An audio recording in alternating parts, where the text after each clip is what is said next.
take those for success. Level up with truth, meaning, trade-offs, perspective.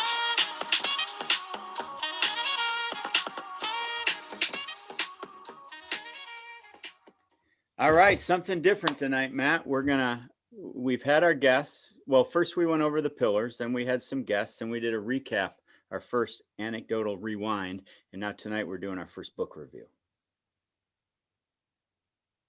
Yeah, how about that, right? It's kind of different, kind of interesting. We thought it'd be something fun to do, and I brought the hard copy here since I didn't know if you can't, because you do listen online, which is kind of, or not online, but audiobook, which is something a little different, kind of probably worth talking about too. But yeah, so different idea, and the idea of the book and of the book review, I guess, idea, and if we do it again, which actually I think we should, because it's kind of neat just reading it, knowing that you were reading it, knowing we were going to have a conversation about reading it, I thought that was kind of fun to do. So I'd like to do it again in the future, down the line. We'll see. But I'd never kind of done that, where I'm reading a book, someone else is reading a book, and then we're going to actually discuss it.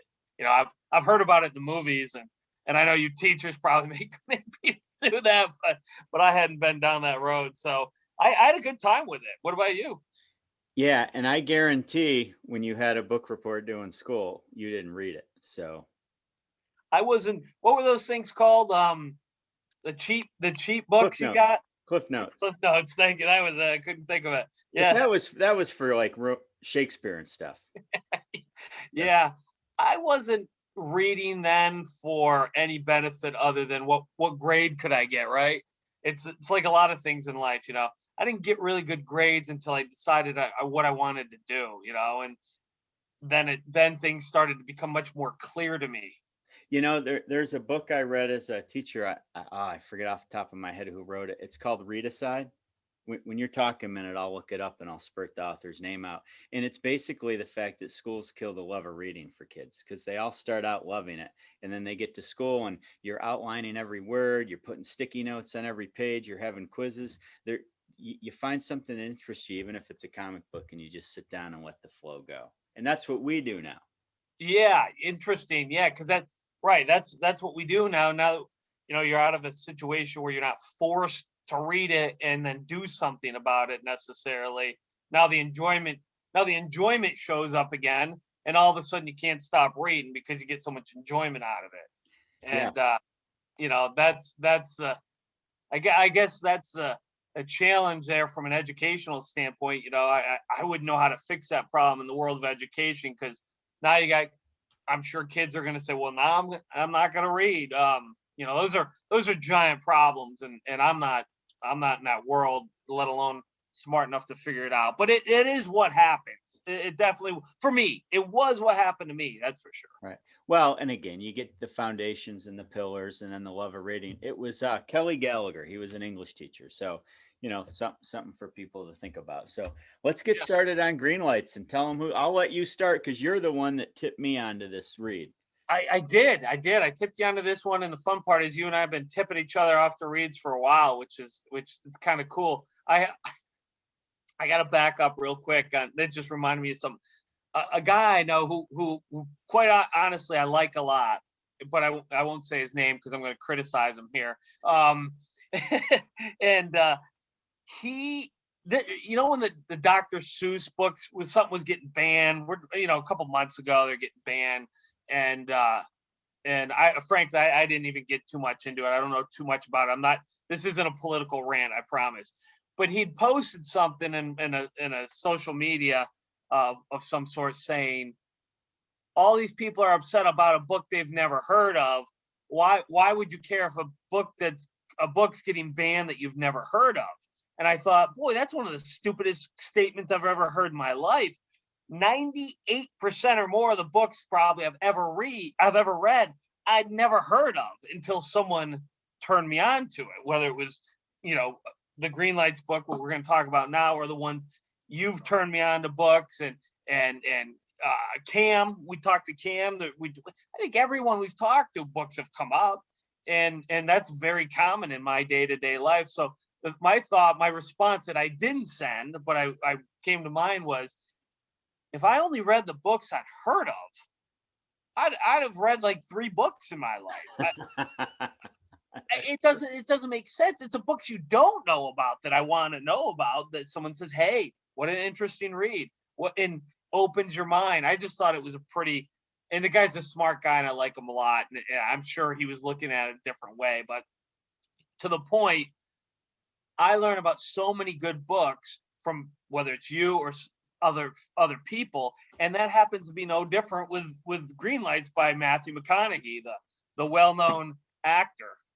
Yeah, why travel? Why meet new people? Why learn a new skill? Why do everything? Because I didn't know about it. What's the difference, right? Right. What's the difference? Exactly. And it's funny, just some of those things you're just saying, McConaughey would probably agree with. You gotta do's, right, in his book, and I'm sure we'll touch on some of those things. But I learned about the book listening to a couple other podcasts. One was Jordan Peterson, one was Joe Rogan, and there was another one, I think, but I can't remember who it was, where he was either on it promoting the book to some degree, although not a tremendous amount. It wasn't like a book tour kind of thing, or didn't come across that way, or through conversations they were having with other guests where it came up. So I'd heard about it through them, and I thought, well, Matthew McConaughey, well-known name, not a guy I know a whole lot about. What I do know, still young. Turns out he's 50, I think, when he wrote the book, and I thought, that's interesting. He's writing a book at 50. He's still got a long ways to go in my mind. And that's how I was turned on to the book and bought it and then mentioned it to you. It's awesome. I was telling you, you like to read. I like to read too. I didn't mean it like that, but I listened to Audible. And what's neat about these books is Matthew personally read me the book on Audible. And he used accents when he's talking about different characters. I mean, I was probably giggling and laughing at things that most people wouldn't, just because the way he came across with it. And I was glued to it. So why don't you get us started? Yeah. And real quick, that's one of the interesting things about the Audible thing that I'm not clued in enough on yet, that I want to try, is having the authors. Generally, obviously it's always someone reading, but I've heard from a lot of people, when the author themselves is reading it, there's really something to that. So that's pretty neat, and something I probably missed out on some things. And you were talking earlier about some humorous things that I don't remember. So maybe they didn't strike me the same way. So the read it yourself versus Audible definitely has some differences, right? Yeah, we're practically best friends now, Matthew and I. We're I think he's bringing his RV down to Watkins Glen this year, and we're gonna hang out at the races. What do you call that thing? Oh, the silver something. I keep wanting to say the silver bullet, but I don't think that was it. I know there's a good picture of it in here somewhere, but yeah, he in fact, there it is right there. That's awesome. See, now that I didn't have pictures. Oh yeah, well, so and there are quite a few in here, so it's kind of neat. Yeah, not one. I mean, so it's all up here. Now I was Googling a lot, Yeah. So. Yeah. So the book is kind of to get into it, it's kind of a memoir of his life up to that age of 50, right? What he talks about is how, and he's a very introspective guy, right? I mean, he's a thinker, he's a deep thinker. And what I got out of it was, he'd come to a point in his life where, he was getting introspective again. It looked like throughout his life he'd had moments of that, and here was one where he spent a couple weeks just going back in isolation for a couple weeks at a time, going through his old journal. He'd been keeping a journal since, I want to say, he was 15, and took that journal of those 35 years and sat for weeks at a time with the intent of writing a memoir. And I think he even struggled at, why am I writing a memoir at 50 years old? But I think what he came to the conclusion was, well, why can't I write this at 50 years old? It doesn't have to be the end. And really talking about his life experiences up to that. And that's how it came about, right? That's the kind of the why of it. And I think his intent is to, well, I think his intent is the same as everyone who writes something, to share his story or share a story, so people not only can be entertained but learn from it. And that I guess would be the why behind it. What would you say? Yeah. So when I started listening to it, I didn't even know where it was beginning. Like he just gets into his story, and I'm like, why is it called Greenlights? And then randomly he'll just yell red light, or yeah, well, he did to me. I mean, you had to read it. And the whole premise is we're so busy about where we're going, and all gas, no brakes. I hear people saying, pedal to the metal. That sometimes when you get a barrier, which he would call a red light or a slowdown, a yellow light, that's when you think about what you're doing. It's even okay to back up and pivot, and then there's going to be delayed gratification for a green light further down the road if you're not complaining about it. And I thought about the example I gave in one of the early episodes about climbing up the stairs with the yo-yo. Remember that example? Yeah. So, there's so many ups and downs on each rung, but when you get to the top, you're obviously in a better place despite the yo-yo going up and down. Matthew McConaughey would actually go backwards probably. He never complained. I have a couple quotes I can touch base on. He might have complained, but he'd always have that self-awareness to deal with the situation and not even know where it's taking him at the time, but knowing there's a greater plan in his life where he had to stop or slow down. Yeah, and he was looking for the learning in it, right? And even when he hit those red lights or the yellow lights, he was looking, okay, where's this taking me now? Where's a green light from here? Where's this taking me? And I thought, you could look at it and go, oh, the guy's made millions and millions of dollars and had all these successful, pictures and movies, et cetera, et cetera. Well, you read the book and you realize, the way he was willing to make sacrifices in his life, the way he was willing to turn down money, change what he was perceived to be in the movie industry to move to a different part of the movie industry, right? He kept talking about these romantic comedies. He was basically pigeonholed in, and he was like, I'm done doing them. That's not me anymore. And the risk he took financially and career-wise by doing that. And then when it green-lighted him to a whole nother area that he wanted to be in, the kind of movies he wanted to do, and where that took him. And I just admire a guy or girl, anyone who is truly at the top of the top, like he was, who says, no, I don't want to be here. I want to pivot, like you said, or I want to go in a different direction. And if that means that I don't work anymore, that means that my lifestyle has to change, then so be it. But I'm going to be who I want to be. And I know it could come at a cost, but that's a cost I'm willing to pay and a burden I'm willing to bear. Yeah, his greatest success to his fans, you could argue, came with all the romantic comedies or the rom-coms that he kept talking about. I didn't even know what that meant till he finally spelled it out. I'm like, what? And then his greatest success to his colleagues and peers came after he took his risk. And I think it was over 2 years he went without making a movie because he turned down every role till they stopped coming. And then all of a sudden, he's this enigma of a guy that could be reinvented as something else, but it took other people coming out to help him. He knew it all along, but it took other people to kind of identify him that way. And then it was awesome. Well, what about what he say? He shared on that story where he was turning down role after role after role. And the first one was like, they offered him 5 million. Then it was like 7.5. Then it was like 11. Then it was like 12. And then they offered him 14.5 million for that same role when it started at 5. And I thought, as I'm reading, oh, he's gonna take it, because the way he was wording it, kind of, he was leading that down the path, and he still went, nope, I'm not doing it. And I don't care how much money you have or how successful you are. That is someone who believes something, right? I believe this, and I'm not moving from it. No, and he was good at it, and he recognized the fact there's market value for that, but he was just tired of being that guy, that person, that role. And it was really cool. And there's a couple things he would mention You should always be telling yourself I can, not I can't. I think people get that mixed up. And then he went off on, everything he goes off on in the book is kind of a tangent or a rant, but comes It back is. to it. How everybody, like when somebody does something great, everybody's like, that's unbelievable. That's unbelievable. And he's like, well, why is it unbelievable? You just witnessed it. Like make the unbelievable believable and Unbelievable. normal. And keep realizing it's believable if you can.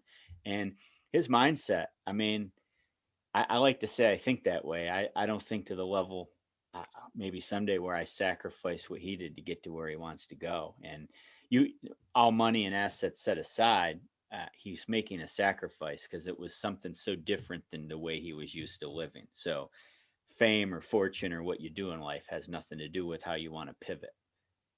Yeah, and I found that unbelievable versus believable, that piece of the book, very very interesting as well, because it kind of goes into, he was raised in a environment, and I heard him speak about this on one podcast, where he was definitely, he definitely got some abuse. Sound might be strong, but there was there was physicalness in the way he grew up. But it was interesting because the physicalness would come from him saying, I can't. If he said I can't, he'd get a whooping. Or his brother, he had two brothers, or has two brothers, they'd get a whooping for the words I can't. And now, although I wouldn't necessarily subscribe to the whooping part right now, the idea that there were consequences to even saying those words, because they are so powerful. I can't, versus I don't know how, which is what I try to use, and I have for some time with my daughter, or even with my wife, or anyone I'm around. Like, I don't know, the I can't thing. I think those words, when you say them, they're so powerful that you don't know what you're doing to yourself. And he grew up in an environment where that I can't literally meant you're gonna get a whooping. And then when the whooping was over, it was over, and life went on. And then another thing was, a family told each other they loved each other all the time. Even a family that seemed to have some dysfunction to it, where his parents had been divorced twice and married 3 times to each other. Isn't it crazy? It was, but he loved them both, loves them both. The mother's still alive, the father passed away. But you took that, which came across very dysfunctional at times, and he certainly turned into something pretty special, in my opinion. His older brother, the oldest brother, certainly sounds like he's made a good living. He was a multimillionaire. He said, just through business. And his younger brother seemed to be doing well, but also had a lot to offer to him and the family as they grew up. But there was no I can'ts, and you always told each other you loved them.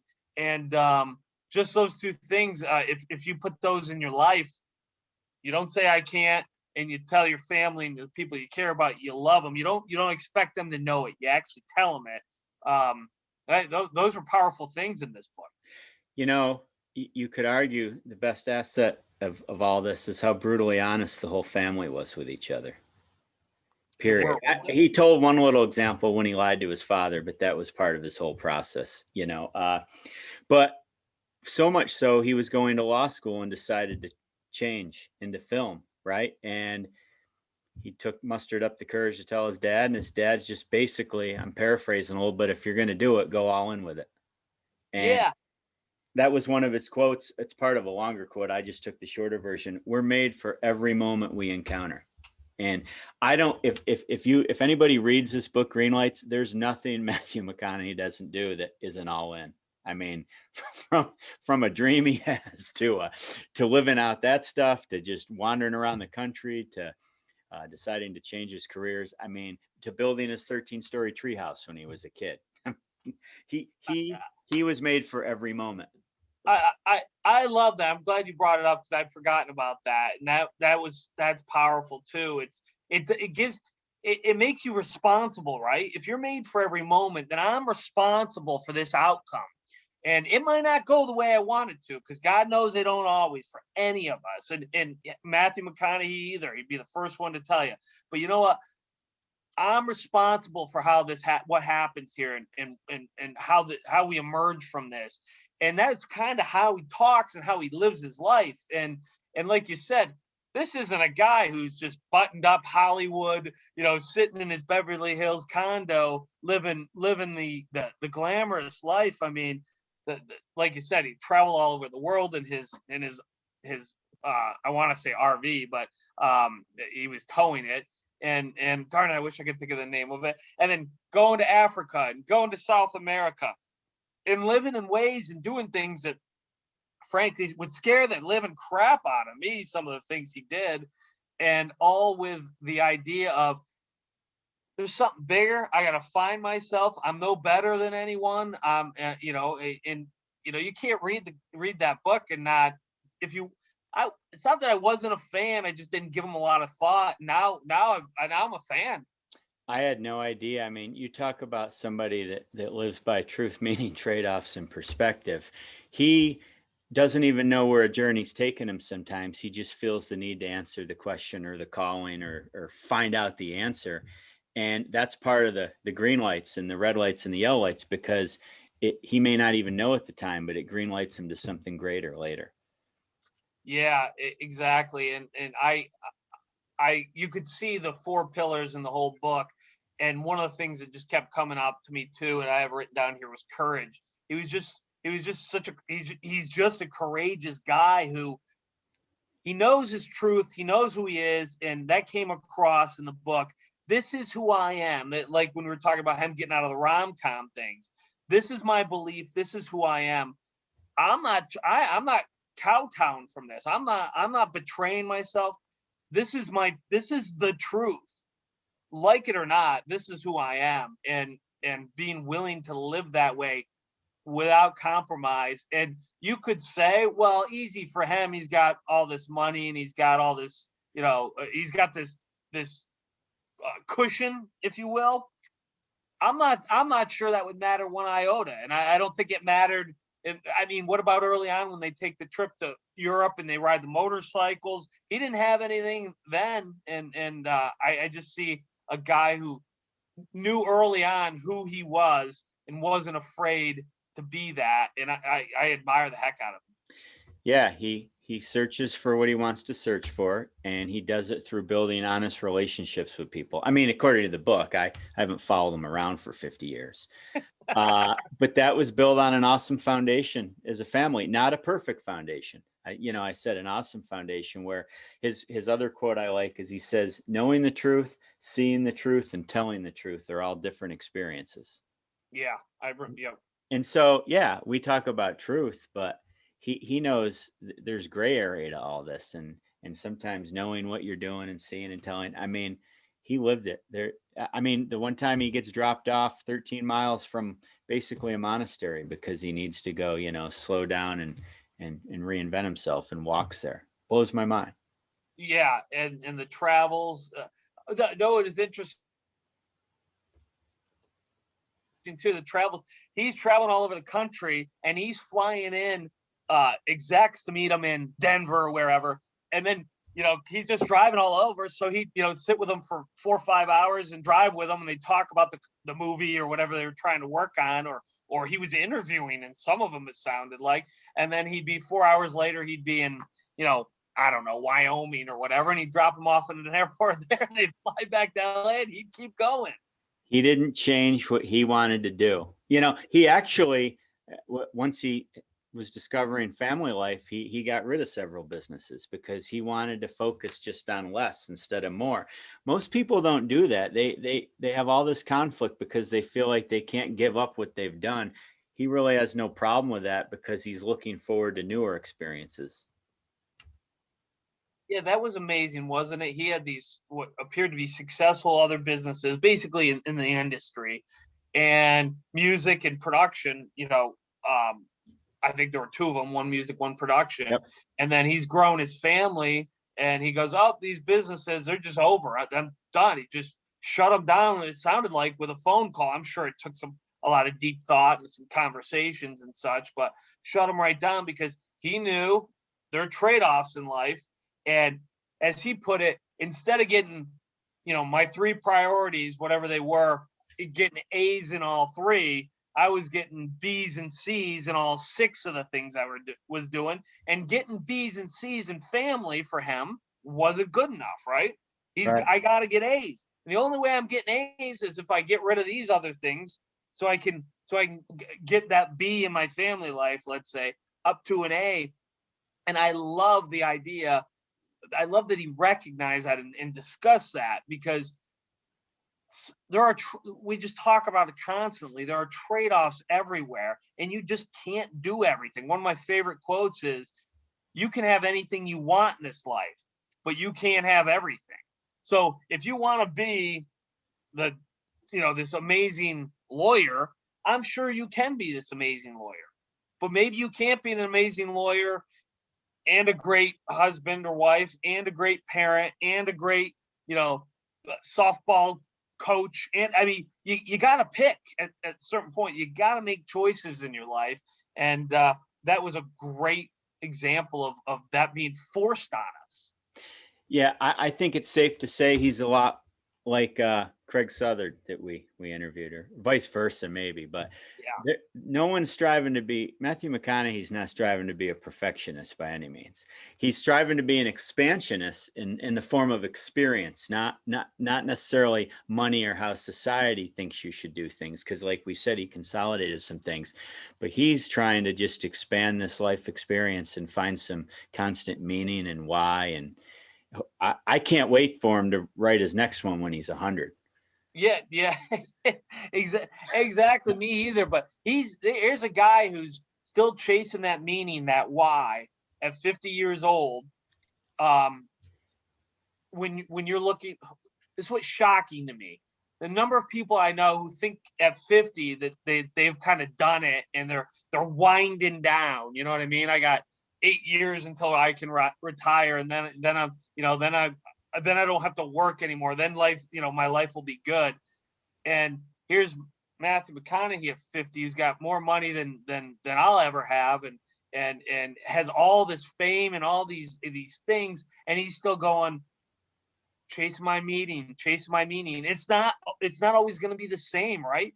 At 50 versus 30 versus 15 versus 70, a lot might change in your life, family, career, whatever. Here's a guy who's he's never going to stop. You think he's going to retire and golf 7 days a week? And it's not how he's wired. It's not who he is. And after reading that book and some of the stories he has, going, man, I wish I had a little more of Matthew McConaughey in me sometimes. Yeah, I think that's why we'll end with this, and I'll let you have your final thoughts. Obviously, we both feel like we have a little of this because we love the book so much. We can relate. Now, what I thought was neat is COVID, let's face it, was the ultimate red light for the entire planet. And I have a lot of friends and people I know that are like, oh, we're just getting back to normal. Oh, it's been so long. I think using Matthew McConaughey's terminology, when I faced that red light, I went back and became licensed in the security industry. And I don't know where that's going to take me. But as a 49-year-old, I know I'm never going back to the way it was before COVID. It's actually going to greenlight me into something. And reading a book like Matthew's, I don't know what, but I'm just excited to know there's no reason to slow down right now. What are your thoughts? Yeah, that's a great point. And it's so inspiring in that sense. Thinking on the subject of the red light and what was that, where did it kind of send me is quite a few years ago I was in a job I loved and I lost it, and I wasn't prepared for it, and I thought I was on top of the world. When I started reading this and I saw the red light part, it took me right back to that. You know what I mean? There was no doubt in my mind what my big red light had been, and that it was the best thing that ever happened to me in so many ways, because it totally changed my perspective on how to look at life. And I started diving into books and reading and thinking, well, how can I make sure that I'm never in a position again where I'm so dependent on somebody or something, a job, an organization, a boss, whatever it might be. And that green lighted me 1,000% to where I'm at today, in a position of freedom that I never thought possible. And it's one of the things I'm so passionate about, as you know, and talking to people, is getting out of that rat race and getting out of that dependence on a job or on a boss or whatever it might be, and being so vulnerable to other people's whims, even if it has nothing to do with me personally. I'm still vulnerable to their whims. I don't live in that world anymore. And that green light was like, I got shot out of a cannon once I figured it out, and it's changed my life dramatically. So reading this book, when I heard red light, it took me right to that moment. And I think that's one of the reasons the book hit me so hard, is I was like, it meant a lot to me. It means a lot to me because I know what he's talking about. I have my own green lights. I still hit my red lights. COVID was a red light, but like you, Paul, I've started 3 different businesses since COVID. And all the while, I got people who've been telling me for years how I just wish I had some free time so I could really start to pursue something, meaningful, or a side hustle or whatever it might be. If only I had more free time. They had, 16 months on their couch, and almost none of them did a thing other than use that as time to lay around and whatever you think about it. There was opportunity there. You proved it. I proved it. I know a lot of people proved it, many of our guests included. And what's your excuse, right? So I look at it, everybody stays in the easy pass express lane now, green light, green light, green light. And if they don't recognize those red lights, they'll never have the time to start anything new. So, yeah. Hey, Matt. All right. I mean, I had to get that in there. I love it. Perfect. Hey, until next time, this was great. All right. Sounds good. See ya. See ya.